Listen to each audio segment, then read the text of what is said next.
there's a lot to deal with, a lot to clarify, a lot to recognize. And then at the same time that all that's true, none of it's true, in the sense that all of the teaching and all of the readings and talks and so forth are not accurate at all. This is one of the things that is a conundrum about these teachings and practices, is that what we're up to here, what we're after here, is a direct experience of a non-conceptual, unconditioned reality, right? What we're up to is to have a direct experience of a non-conceptual, unconditioned reality. Code name you, or code name God if you want, if you're bold enough. I remember I was at a Richard Lang talk that he did here in Haverford. In Haverford, the Philadelphia Meditation Center is in Haverford. It's a little storefront. And Richard Lang, every year he comes over from the UK to do different talks in different places in this country, the West Coast and the East Coast mainly. So he was at Havertown, and I went to his talk, and there were a lot of people there that had never heard of Douglas Harding. You know, for those of you who don't remember or don't recall, Richard Lang was Douglas Harding's student, and ever since Harding died, he's been traveling the globe, doing workshops, and he's written books about Douglas Harding. He spent a lot of time with Douglas. So, you know, he was giving this talk in Havertown, and doing the experiments, because if you read my first book, then you're familiar with the experiments. The pointing experiment was the first experiment that Harding came up with. But Harding came up with a whole slew of experiments. And if you go to one of Richard Lang's workshops, he does the experiments. And the experiments are ways for you to see directly your true nature, to have a direct experience of awareness itself. So at this particular talk, there were a lot of new people there. And, you know, he was going in, doing the experiments with them and talking and answering questions and so forth. And somewhere along the line, God came up. And I think the reason for that is, for a lot of people, when you get into talking about things that will be heard as Buddhist, whether they are or not, or heard as Hindu, whether they are or not, or heard as religion, whether they are or not. If a person is conditioned in Christianity, a lot of times they get disturbed, like this is violating something, this is violating my beliefs. I was raised a Catholic, and I remember, I guess it's still true, I don't know, but when I was raised in Catholicism, they said if you participated in another faith's rituals, or if you participated in another faith's activities, you were automatically excommunicated from the church. So that's why a lot of Christians are a little leery about. They start hearing Buddhism, and it's like, well, maybe I'm doing something wrong. You know, I mean. And so in this particular meeting, the concept of God, the idea of God came up. I forget how it was brought up. It was probably brought up in the context of Christianity, or questioning something about how God fit into all this stuff that Richard was sharing. And I raised my hand to make a comment, and I said, the only way to really know God is to be God. That didn't go over very well. How dare you, right? But you see, that's the thing, you know, you unless you get what that means, it might sound offensive because it may sound like that you're violating something. But the understanding of the word God in the context of Eastern teachings is a lot different than it is in the West. Richard laughed. Richard laughed because one of the reasons he laughed was because I was quoting Harding. That's what Douglas Harding said. So, the thing about all this stuff is that the practice of meditation is a non-conceptual practice. What's that mean? Well, you're sitting there and you're not identifying with thought. So you're not sitting there thinking, right? So in order for you to be practicing something conceptually, you would have to think, right? In order to have concepts, you have to think. Concepts are thoughts. Well, you're not thinking, so you're sitting there being aware, and you're not identifying with thoughts if you're practicing correctly. And so you're not thinking. And here's an interesting thing, because if you're not thinking, then you don't exist. This is one of the reasons that I think a lot of people get scared when they're meditating, right? Is because if I'm not thinking, then how do I know anything? How do I know I'm here, right? But the thing about that really is what's being offered to recognize is that if the only way you're here is by thinking you're here, then are you really here? Because without thinking, you're not here. Thoughts are what generate the existence of who you think you are. You hear what I just said? Who you think you are. Thoughts generate the existence of who you think you are, right?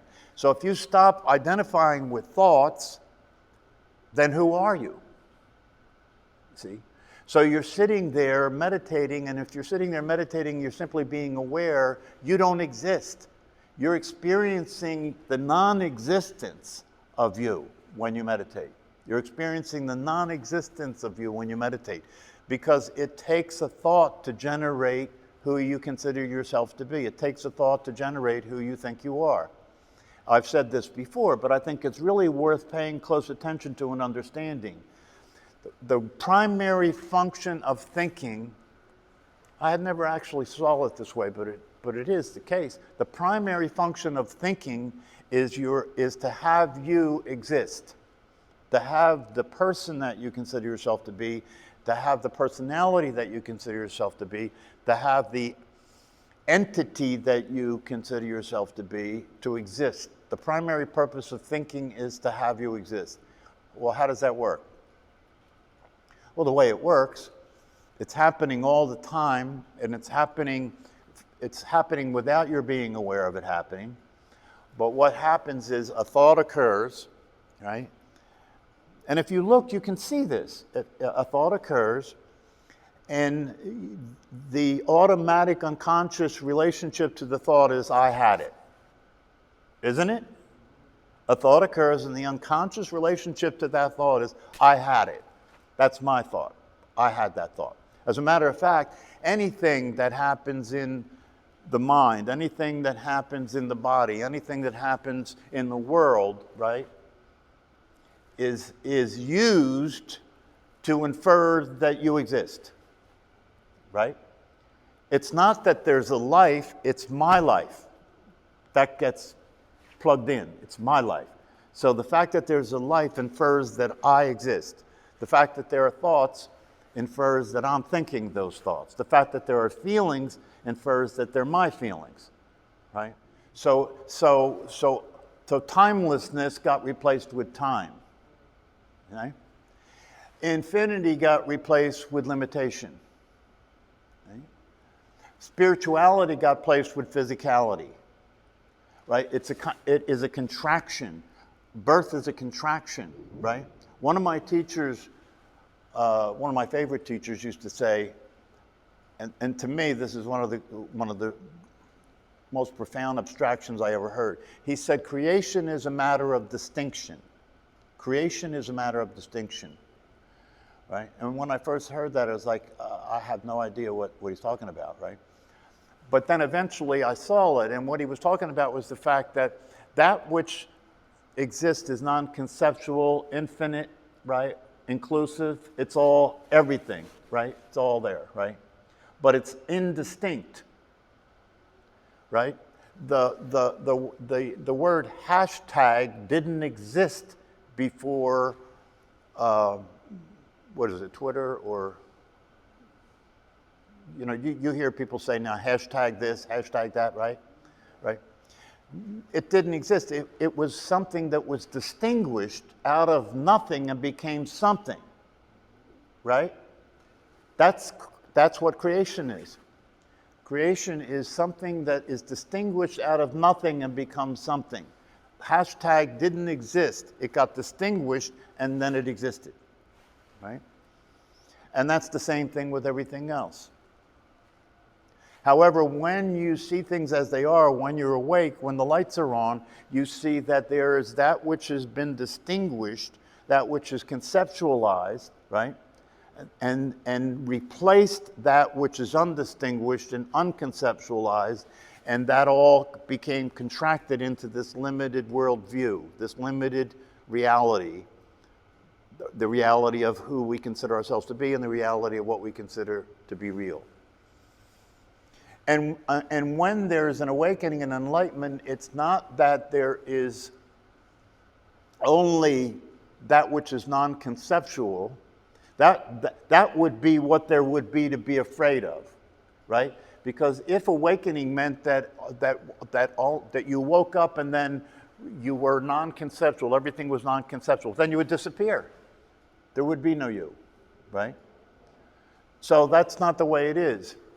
As the Buddha said, it's a matter of balance. It's a question of balance. You wake up and that which is non-conceptual is now realized, is now recognized, is now seen, and it is in relationship to that which is conceptual.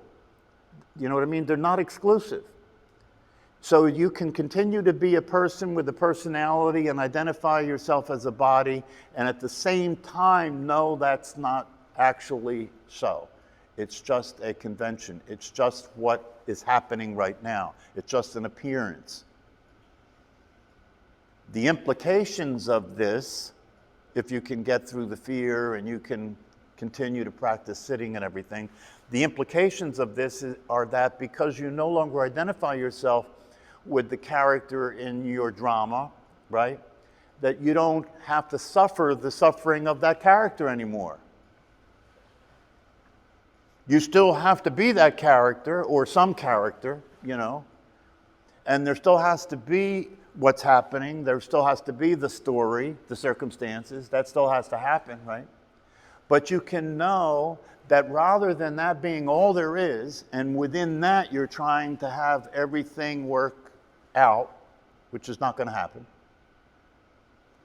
Instead of that being the case, now you have a context beyond that with which to hold what happens in this contracted state. You have a context. Context is, again, from the same teacher, Werner Erhard. He said, context is decisive. That's one of those phrases that if you really look at it and you really see how that's so, you can see there's a lot of power there. Context is decisive. What do I mean by that? Context is the way you hold things, right? You hold it in a certain context, right? The context gives the meaning to what you hold in the context, doesn't it? Context gives meaning to what appears within the context, right? So if the context of your life is that it's occurring to you as a person, right? The context of your life is the context that it's occurring to you as a person, then what happens is given meaning by you as a person because you're the context for it. Isn't that the case? You give meaning to everything that you consider to have meaning. You give it the meaning. Therefore, you're the context, right? Because context gives meaning to what appears, right? But in the context of self, in the context of awareness, that's the mother of all context. So what is the meaning that gives? What is the meaning of somebody who you're in a relationship with, that you're in conflict with, that's behaving badly, or maybe you are, right? What is the context of that if it's held in the context of being a person, right? If it's held in the context of being a person, then the game's on. Somebody's going to be right and somebody's going to be wrong, right? Somebody's going to dominate and somebody's going to get dominated. Somebody's going to survive and somebody's going to die. In the context of a person, that's the rules of the game. And so that explains the way things happen in the world, right? But in the context of self, when you're in conflict, right? In the context of self, when you're in conflict, emotions have arisen that are creating a reaction and a distortion. And so you don't believe what you see. You don't take it personally. You understand that the person is going through a reactive emotional state. You understand that because the context that you are that gives it that meaning is the context of awareness itself, not the context of another person.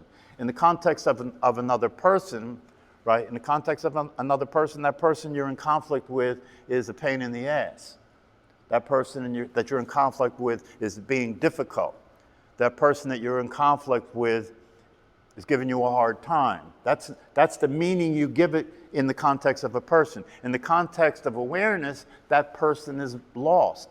That person is suffering. That person needs your compassion because they're in a mental state and they don't know it. Completely different meaning given to the same exact behavior. This is what maturity is. This is what psychological maturity is, right? That you can be around people that you're close to, that you have an emotional investment with, and who you're being with them is a context of awareness, not a person. So that the way you hear them, the way you see them, the way you interpret their behavior is not taken personally. It's understood to be a function of who they're being and where they're at, whether they're in a mental state or an emotional state, etc. And therefore you don't react to them. There's nothing to react to. It's all a machine, just, a program playing. There's nothing to react to. Same thing, because when you hold your own mind in the context of self, right, then the mind shows up, not you thinking. Do you understand? When you hold your own mind in the context of self, in the context of awareness, right, then the thoughts that come up in the mind are not identified with. They're related to from self. They're related to from awareness itself. In other words, they're related to as just what's happening, and just what's happening is coming up from the database in the brain, getting stimulated by whatever's happening that stimulates your mind and your brain and your conditioning.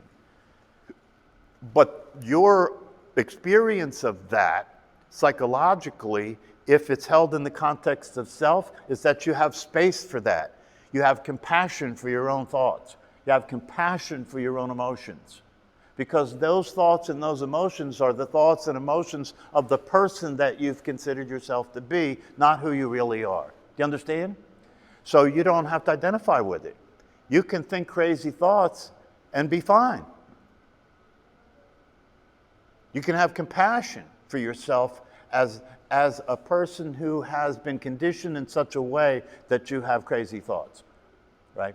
But you're not being that person. You're the space in which that person appears. Right? Understanding is a booby prize, according to my teacher, right? Because it doesn't get you anything. You know what I mean? You don't stop being a jerk because you understand you're a jerk. It just keeps happening. And it's even worse because you hate being a jerk, but you're still being a jerk, right?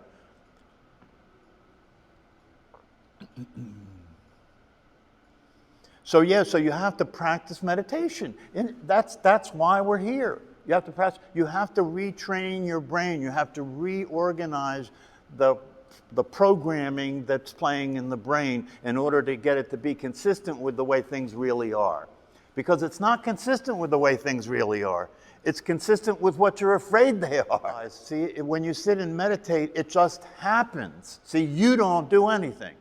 When you sit and meditate, it just happens to be so that since the awareness is already there, the awareness can now be the view from which thoughts are seen rather than frank.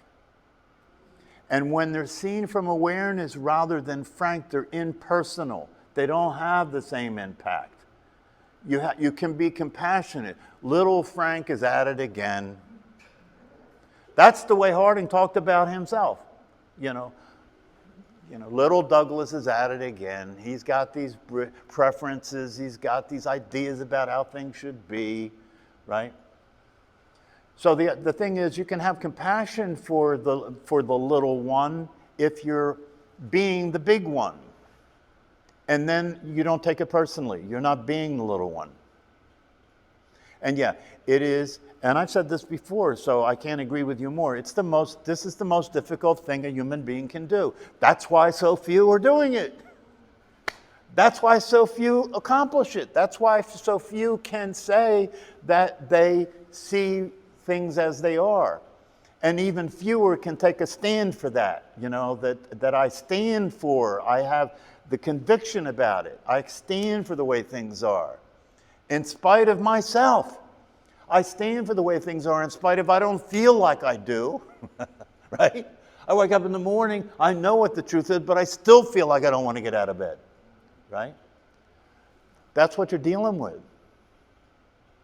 And so one of the things that it takes in order to get grounded and to move the action, to move forward, to mature as a human being, is to keep putting one foot in front of the other, no matter what you think, no matter what you feel, right? And just do what works. Just do what works. That'll work, right? But if you're going to do what works, you have to stop being who you think you are, because who you think you are does not want to do what works. It wants to do what feels good, right? Yeah, and what feels good is different from what works. And you can actually experience as much satisfaction doing what works as doing what feels good if you're being who you really are. Because who you really are is satisfied. It's not trying to get satisfied. See what I'm saying? So you're doing what works because it's what works, not because you're trying to get something. Do you understand? You're meditating because meditation works, not because you're trying to get something. You see what I'm saying? That's very important about meditation. If you're meditating to get something, until you stop meditating to get something, you're not meditating. You're trying to get something. You're doing something in order to. You're doing something, and this is a very difficult aspect of the practice, because the mind won't allow you to do anything that you don't get paid for. Right?